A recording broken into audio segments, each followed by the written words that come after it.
Start by saying that D is Danielle Hatem, and Yes. they know you as D does business. D is Danielle Hatem. She's currently pregnant and in her 9 months, so we love a superwoman.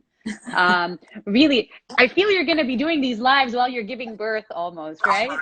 I actually thought about it. If there's anything important, and since I'm staying 3 days at the Right. hospital, why not? Why not?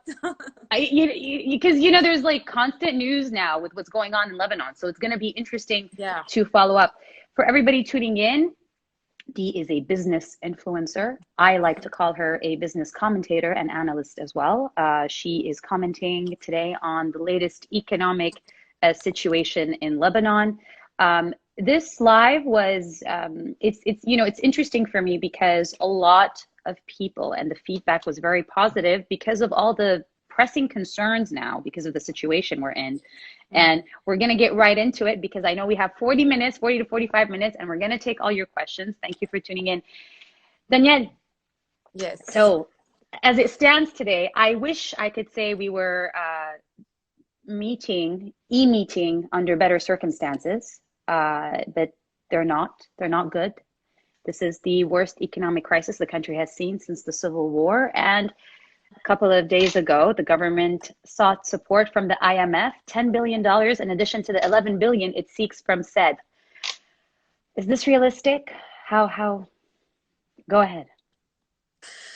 To be honest, I really hope that we get the help of the IMF because we need it. There is no way out without the IMF today. Of course, the conditions of the IMF are not going to please everyone. But without the IMF, there's no way out. And unless they see us doing serious reforms, I'm not sure they will allocate the necessary help that we need. And we need a political consensus on that front as well.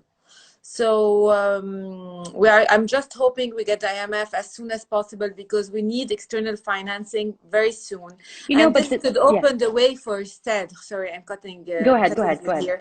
Because getting the IMF would bring like a sort of confidence for the country and will allow us to maybe get additional funding from SED. But nothing would happen if we don't do serious reforms. And the IMF comes with strict conditions. And at least the IMF will not give you the money straight away. They will give you on several stages. Right. So it could take 9 months to a year, right? If and when they decide to, right? When they decide to, let's say they decide to, they will give you not all the money up front. So they'll give you once you do X reforms. Yeah. So once you do a reform, they'll give you the second settlement and the third settlement. So it comes at stages, and at least it forces our government to do and implement the reforms. A plan is nice, and it's nice to see it, and we're happy with the plan, that at least we have a plan here. But the biggest problem today is implementing that plan. All right. I'm gonna get your questions. Alan, I see you. Thank you for joining. I know you have, you and I talked about this, Danielle. I know you have a few criticisms when it comes to this reform plan. This reform plan was actually criticized by a lot of economists and panned by them worldwide. Yeah. As I was saying, my first concern about the plan, before even going into the details, is about the implementation of the plan. We've seen so many plans in the past, Paris 1, 2, 3, 4.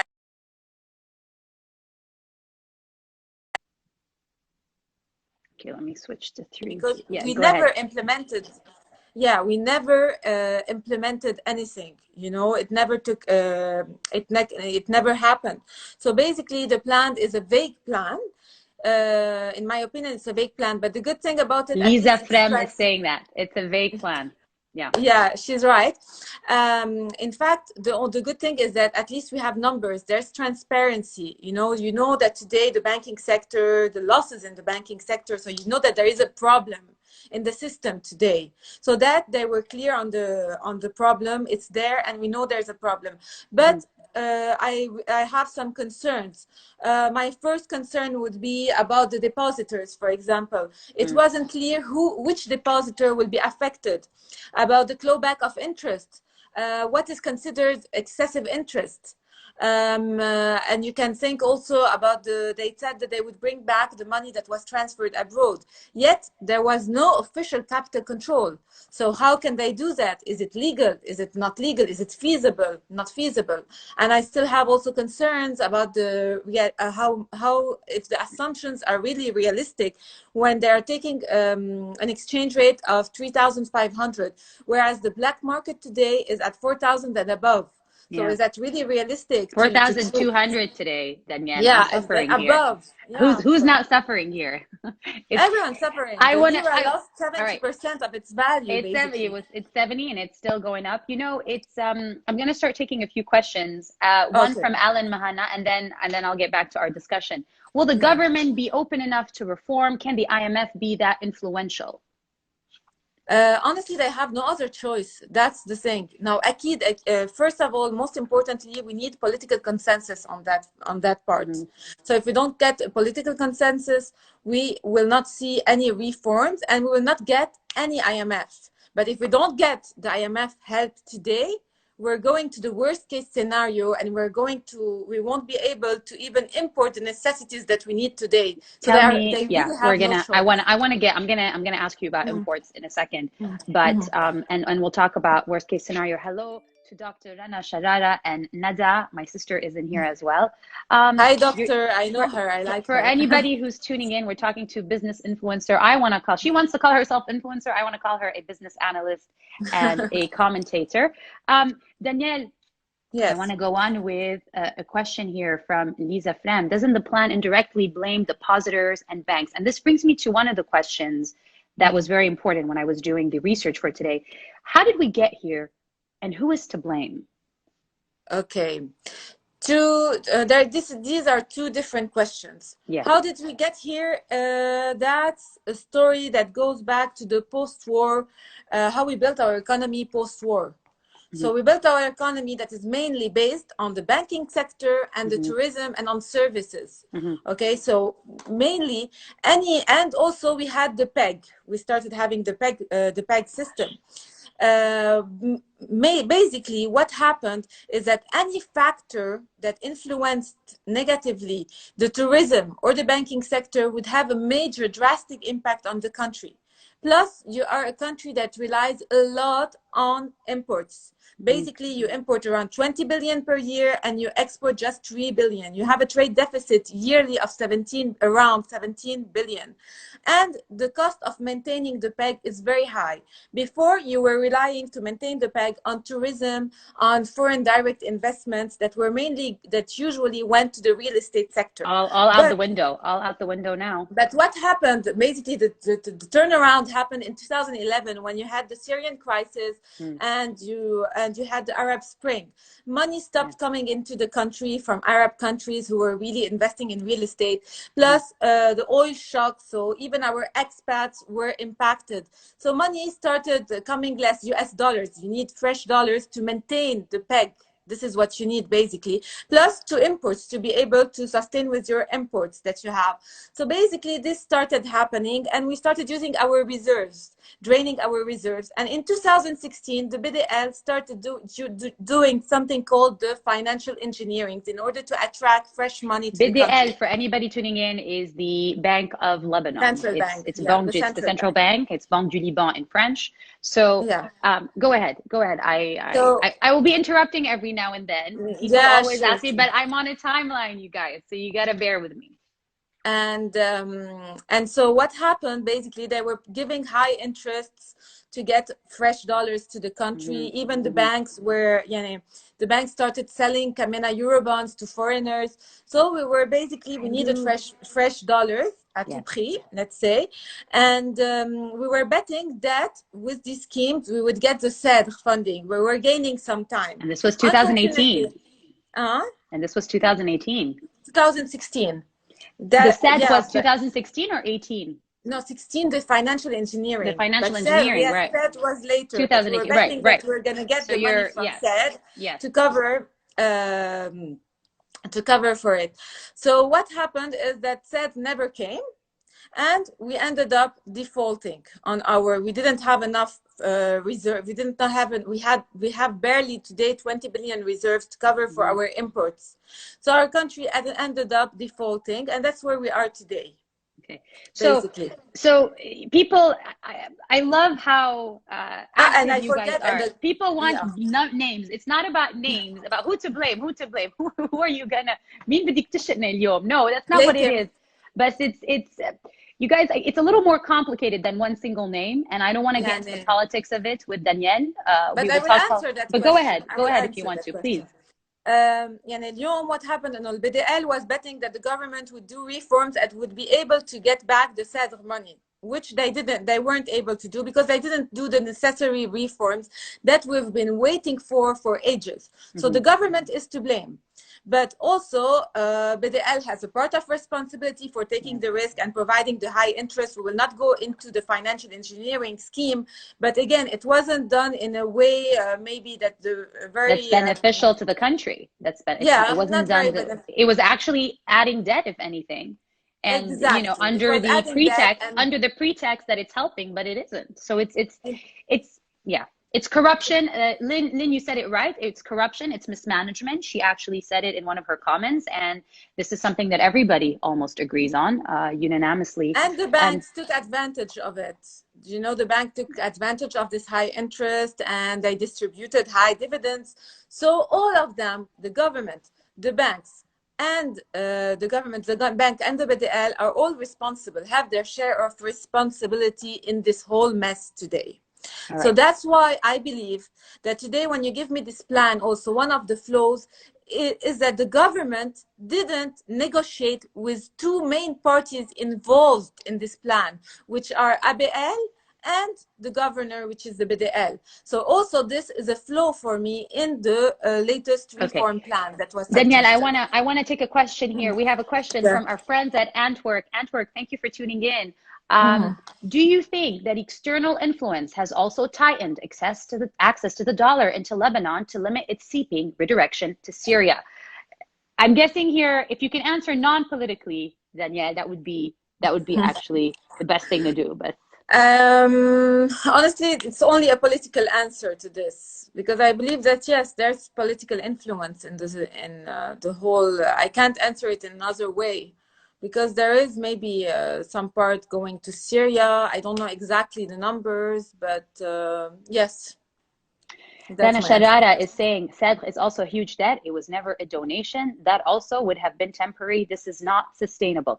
Which leads us, all right, let's answer that. Go ahead. It's a comment, but go ahead. We would have reforms at least. Reforms we need today to have productive sectors in our economy. So SAD was imposing on us reforms as well. So in order to become an exporting country, at least a minimum, not to rely only on inflows and remittances from abroad.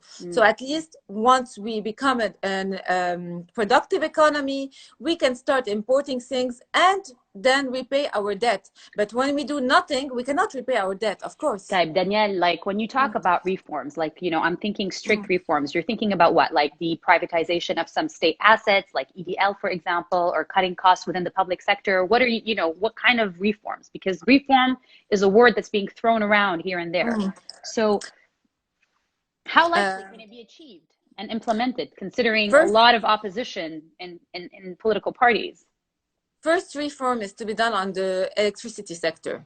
Yeah, the electricity sector costs us today 1.5 to 2 billion per year. All these years, it has cost us more than $40 billion.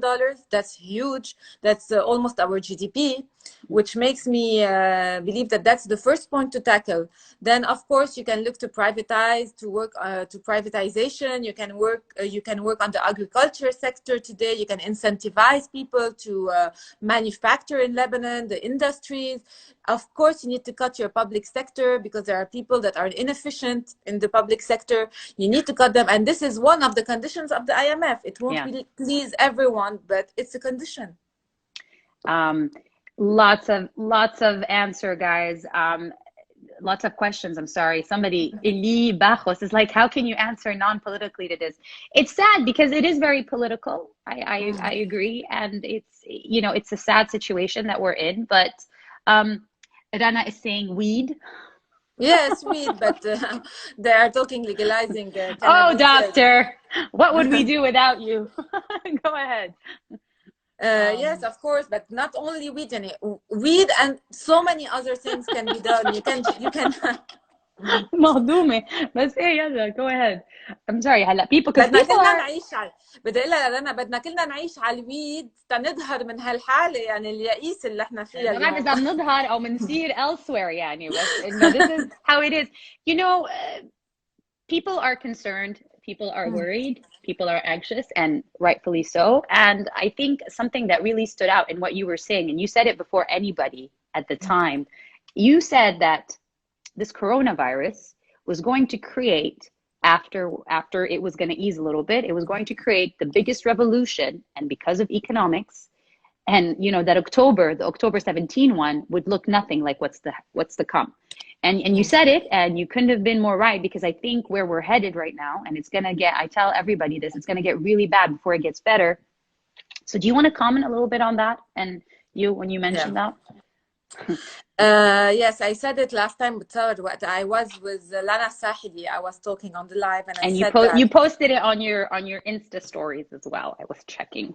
You said the revolution was, you know, yani, there was going to be an economic revolution after this because of hunger, because of the social prices, unrest is here. Yeah. Social unrest is here, and it's So where are we headed? For a while. Right. Yeah, and just to tell you why, basically, before coronavirus, you had unemployment at 40%. You had poverty, 50% of your population living below poverty line. You had inflation that has started.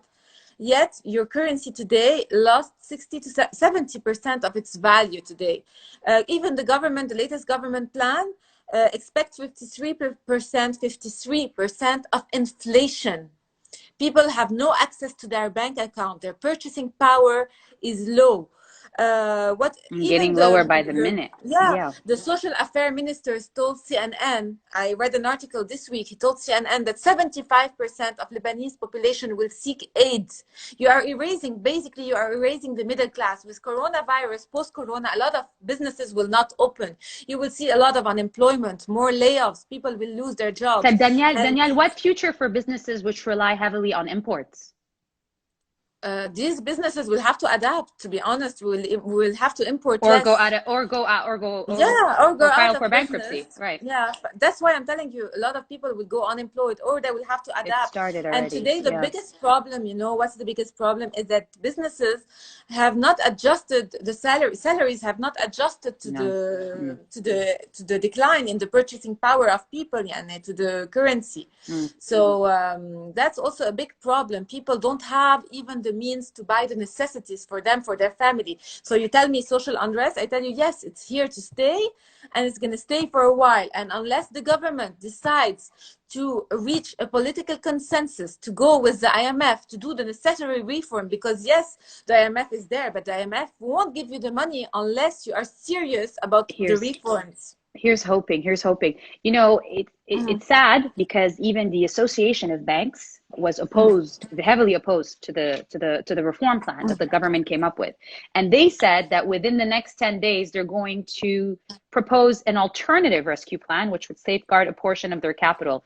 Would that make more sense? Although they should be working together, as you said earlier, but could that make more sense? Let's wait and see let's wait and see and look at their plan. But of course, they should all work together to come up with a final solution that tries to take how to say it. And depositors today is losing a lot, to try to compensate for the depositor as much as possible. I was talking to a political analyst yesterday, Mark Dow. You may have heard from him. He ran for elections 2 years ago. And he said, you know, one of the big questions that was asked, and I think I'm going to ask you this one as well, is that people are asking, well, what's going to happen to our deposits? This has been a question now for a while. And will we lose everything? His answer was no. We've already lost a lot. We might lose more, not everything. but there are always rumors about the state filing for bankruptcy. What is your answer to that? And then I'll take your question, Dr. Dana. Listen, we are a country that filed for that defaulted basically today. So there's a big cost to be borne by everyone. Today, you cannot expect. Today, there's no dollars in the country anymore. What you're left with is 20 billion at the central bank, and between 0 and 4 billion at the banks. You don't really know the numbers. So, and you have around 120 billion deposits in dollars. Today, to have your deposits in dollars is impossible, basically almost impossible. So, and to go for a lirification process to have it in LBP is also a huge problem, because this would create inflation and put more pressure on the exchange rate.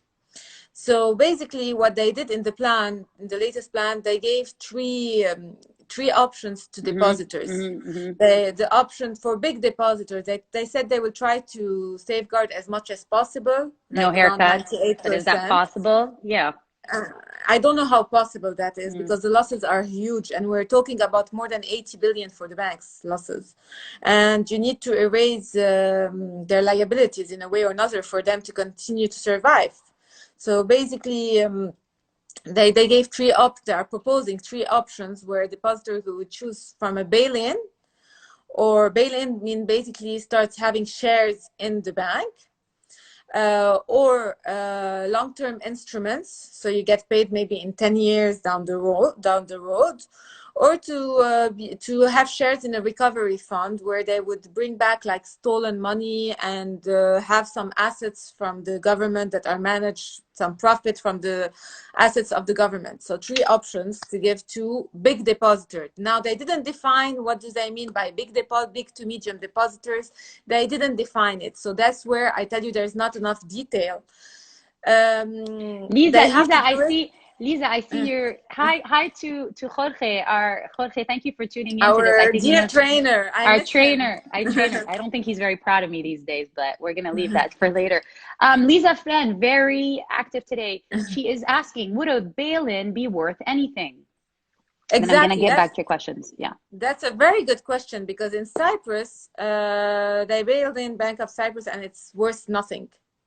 So that's the biggest problem, because we will have zombie banks, because today, even if you claw back the interest, the interests are basically in dollars. I think you're familiar now with the term dollars. So I don't know how it doesn't make me laugh as much as it's supposed to, because it's very, but you know, it's sad for anybody who's, because we have people tuning in that are not in Lebanon. For anybody who's tuning in from outside, we're talking with I want to call her business analyst and business influencer, Danielle Hatem. I'm always going to say that. Explain to them what dollars is. Dollars is basically the currency that you are dealing with in Lebanon. It's not the dollar. It's less than the dollar. It's the monopoly money that you deal in Lebanon, that you use now in Lebanon. You call it the dollar, not the dollar. Because it doesn't have the same value as your dollars. Unfortunately, it doesn't have a value. It doesn't have a value. It doesn't have a value. It's a monopoly money that we're circulating in the country. It's just, as Lisa is saying, it is just an accounting profit, a numerical one, and not an actual one. You can only buy your goods, you can only buy in Lebanon with your dollars.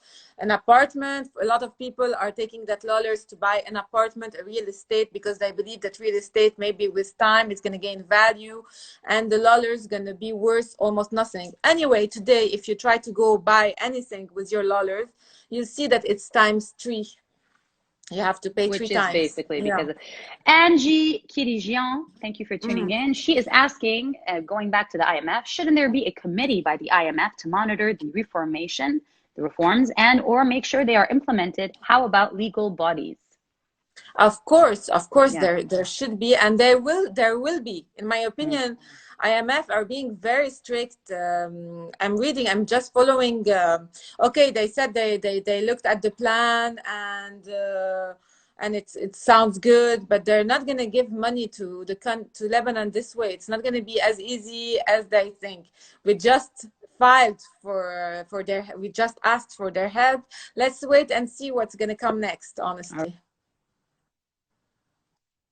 IMF at the end of the day, Yumna, they want to make sure, just a second. IMF basically want to make sure they get paid back. So we shouldn't omit that point. Yumna, it cut. I didn't hear you.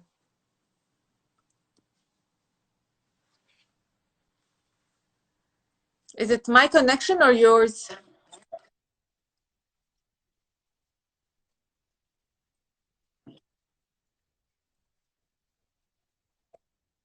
Yeah, I'm on 4G. Wi-Fi is not really reliable.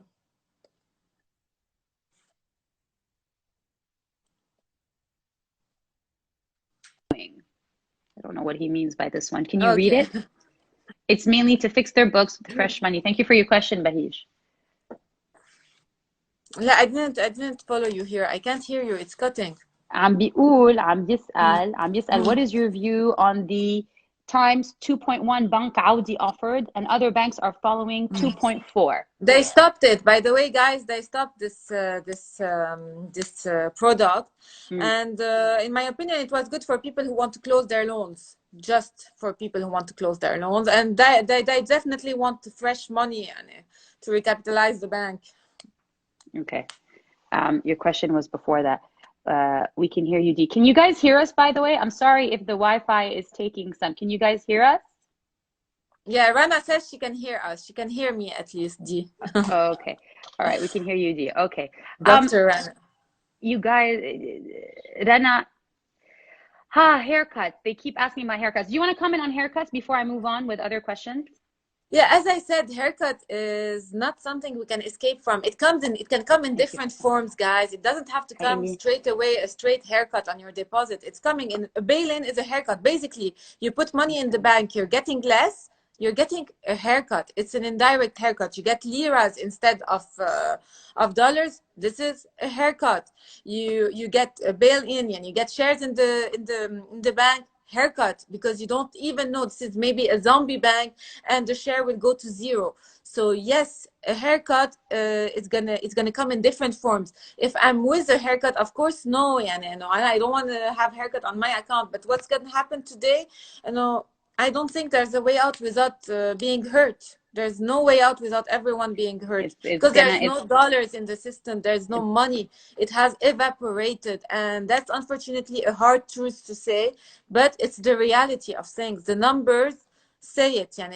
As I said before, I will not repeat myself, but we have only 20 billion in reserves, 20 billion, and we need them to bring the necessities in the country, to import necessities, wheat, healthcare, fuel. We need them for the necessities, and they're not even to cover at least a year and a half. Type Danielle, when they talk about reforms on the long term and being able to maybe touch your money in 5, 6, 7+ years, if there's any left. Yeah. Your view on that? Honestly, honestly, the reforms will be there to bring. It's going to take some time. First of all, even if we start, and we cannot expect to be on track after a year or two. It's going to take 3, 4 years for our new economy to restart, because we have to start from zero again. We have to have industries. We have to have a productive agriculture sector. We have to bring in the brains to the country. So it's going to take some time to create employment. Now, will your money be back? You're going to lose with the inflation also. It's not like you're going to get back the same amount. And if you cannot, no one can, exactly as Lisa is saying, no one can speculate. You cannot know exactly what's going to happen today. But the economy overall will be better if we do the reforms. Now, for your money in the banks, I cannot tell, to be honest. I cannot tell. Bashar is commenting here. Bashar, thank you for tuning in. He's saying, and this is a comment that I've been getting a lot, is the problem is also political. The IMF, under the pressure of the US or Germany, can also refuse to loan any funds to a government that is considered by foreign media and foreign entities as pro-Hezbollah. Definitely. This is another problem that we have here Yeah, with after Germany's footsteps, right? definitely, because you know the US has the biggest say in the IMF.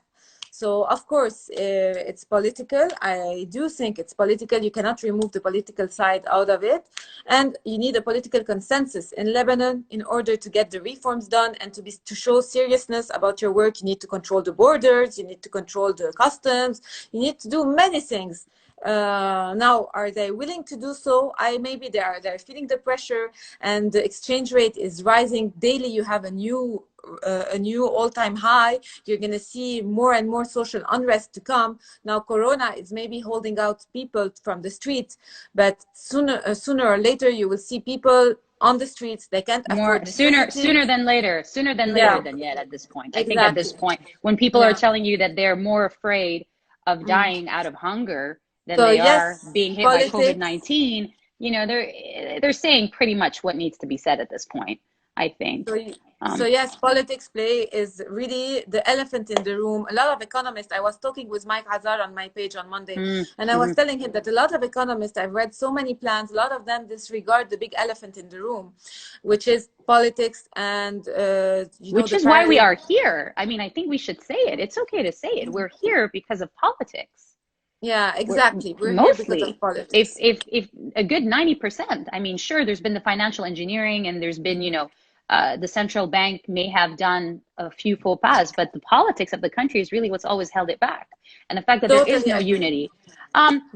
Rana is asking again. Rana, thank you for being so active today. From looking at the list of IMF funds, sounds like we are asking for way more than what was given to needy countries. Is this a correct statement? To be honest, I don't know exactly, but Venezuela, they refused 5 billion for Venezuela. Now we're asking double of Venezuela, which is 10 billion. It's a big amount, so they can refuse it. Of course, today also the problem is that our expectations are too high to get from donors country, even knowing that all countries are struggling because of recession and because of the corona situation. They care about themselves before caring about us. Yeah, I know, Rana, we asked for 10 billion exactly, and Venezuela asked for 5, and they And didn't Lisa accept it. says that Egypt took 12 billion. I think Egypt may have a little more to offer than we do, actually, you guys. Or was it refused? I can't tell. No. Egypt was Egypt was not the only refused. No, exception. no, All no. right. Egypt was accepted, and I did actually. Some people complain in Egypt. I did a post about it. Some people complain that poverty increased, but in my opinion, Egypt did much better with the IMF. I want to make it a little more personal, if you don't mind. And for anybody who's just tuning in, Danielle, again, I have to reintroduce you, business analyst, business commentator, business influencer. Danielle Hattem, Ida's business, is with us today. She is pregnant. This is her 9 months. So bless you and thank you for doing this for us. I know she made an exception to be here to answer all your questions. I know you have another child. And I know when you think about the future of this country and you think about the brain drain now and all these young people leaving because they find opportunities abroad. At this point, do you think there's still hope to have long term? Should we always have hope, or what's going on?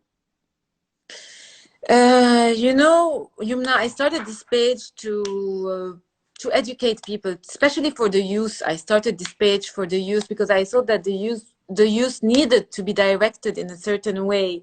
Mm-hmm. And it was at the beginning, it was just to inform them, but then it became more about inspiring and trying to promote hope and talk positively about our country, because I believe that we have a lot of skilled people in this country, a lot of skilled people.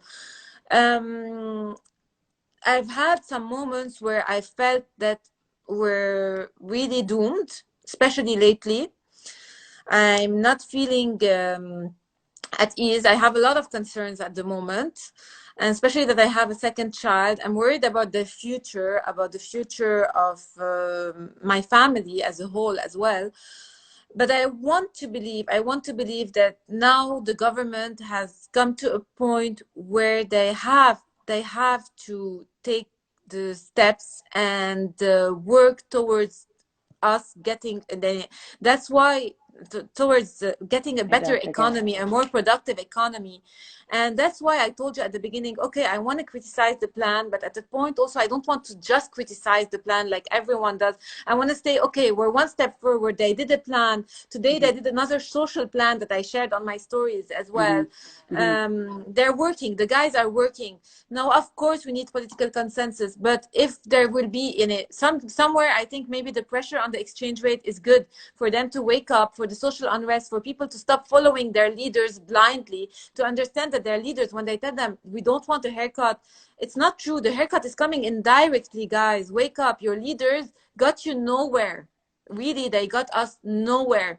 We just have to build a sustainable economy. We have to restart from the beginning. And I do believe there is hope, and I want to believe there is hope. Really, I want to. Moms in Beirut, Rana, and Dr. Gael, all here talking about, you know, our future is for our children, and there should be hope. This is the only shot that we have left. It's, you know, it's interesting times, very difficult times lie ahead. And as everybody says, it's going to get bad and it's going to get worse before it ever gets better. I'm just going to take a few more questions because we have to let her go in 5 minutes, on guys. that front, I just Yes, want to go say, ahead. you know, at this page, I started mainly to help people, and it gives me joy to be able today to give back to my society. It's true that today I used to have opportunities to collaborate with brands, with people, with banks. Today I have zero opportunity, to be honest. I have zero collaboration almost. No one can pay for a collaboration these days. But it gives me pleasure, and I'm draining myself. I'm at the 9 months because I want to inform the audience. I want to educate people. I want people to understand what's happening because I believe in the people of my country. I believe there is skilled people out there that are ready to make a difference. And I'm trying to give my best to help those people out. And if everyone did like a small initiative, if only I'm influencing 1% of the population, let's say, and someone else does something like me, influences another 1% or 2%, trust me, we can do big changes. Maybe some people will call me a dreamer. Yes, I'm a dreamer, but I believe that that's the way to change. If you start by yourself, by giving in something for your country. I think somebody once told me while I was in my 20s, every reality starts with a dream. So for all those who call dreamers foolish, think again. No, I think you make a valid point, and thank you so much for sharing that opinion because a lot of people here commented. I said that, you know, your page not only taught us, it taught our parents. So you're doing a good job. Saidi Jabra here saying bravo, and you've been doing a great Thank job. you, Thank you, guys. and thank you for your page, Hassan. Hey, Angie is saying your page is really beneficial, and we're all waiting for a major miracle. And I believe we as Lebanese youth can stand up again. I want to believe that too. This is why we're here. This is why we do what we do. And it was important to hear. Usually Danielle is the one interviewing, but I wanted her to express herself today. And this is why we're here. And people are saying thank you, Dee. So take it in, Danielle. Take it in. Thank Take you, this guys. moment. I Take love this you moment so in much. because you deserve it. Because it's not always it's business all the time. But this is, you know, you've done a great job. You've informed me, I'm sure, and I speak for a lot of people. Matthias Dow, we're gonna get back to you. Matthias is asking, please repeat how much we still have in real dollars other than our reserves. We have our reserves, and the bank, it's not clear. We can have between 0 and 4 billion. It's not clear the number, how much the banks have in real dollars, but the central bank was clear. It's around 20 billion what's left. Okay. So you can do the math. Yani they say we have 120 billion in deposits in dollars, 120 billion. And you have 20 billion, let's say, in reserves. Add to them, presume, plus or minus 4 billion, so 24. 100 minus 24. So you have a gap. And I'm just doing the quick math yani, to show you that we have a big problem here. You guys, بالعربي reserves إلا. How can we know how much? You guys are funny. Danielle, I don't want to take too much more of your time. This was really for us to touch base. I do want to say that I hope when this all ends, and hopefully a healthy and speedy delivery, and I hope that we can actually meet. We've never meet over coffee, post-corona, post this whole apocalypse. It would be a pleasure, Lebanon's like really apocalyptical in so many ways. People are like, it's bad here because of the corona. I'm like, Lebanon, if you survive Lebanon, you're gonna be okay. You guys, thank you so much for tuning in. If you have any questions, Danielle's been very generous to say that you can send them to her personally. She will take the time to answer them. And thank you so, so much. Guys, we hope you enjoyed this. This interview is going to be live for the next 24 hours. If you want to rewatch it, I will record it and post it as well.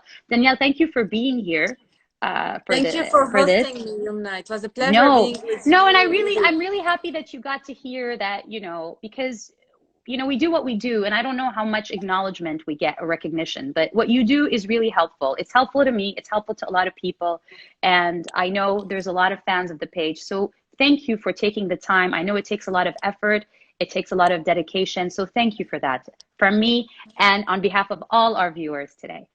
My pleasure my pleasure to stay up to date and to keep everyone up to date all the time. And actually I get my energy from all the people that you see that are writing, that are sending those nice messages. You give me some positive vibes for me to keep on doing this great job and to keep on and informing myself and informing you. And actually I learned so much from everyone, by the way, from all the audience. I learned so much because they share on a daily basis articles, news and information with me. So it's a give and take, if you want, relationship. So thank you all, and thank you, Youmna, for having me today. It was a pleasure. No, you guys, thank you so much. And then one last thing, you guys, I do want to take the time to say this. This is the second of 3 interviews. The third interview is with Dana Sadhan, and it's Saturday at 9. And this is really to talk about what a lot of you have been writing to me about, which is the anxiety, the concerns. I know Danielle and I have talked about this offline, that it's a stressful time, doubly stressful for Danielle as well, because, the baby and everything. And this is going to be really a good time for you to come in. It's an open and safe space and share your thoughts and ideas. And on that note, good night. Thank you for your time, and thank you for watching. Danielle. Bye. Yeah, we'll stay in touch. Thank you. Stay in touch. Bye. Bye.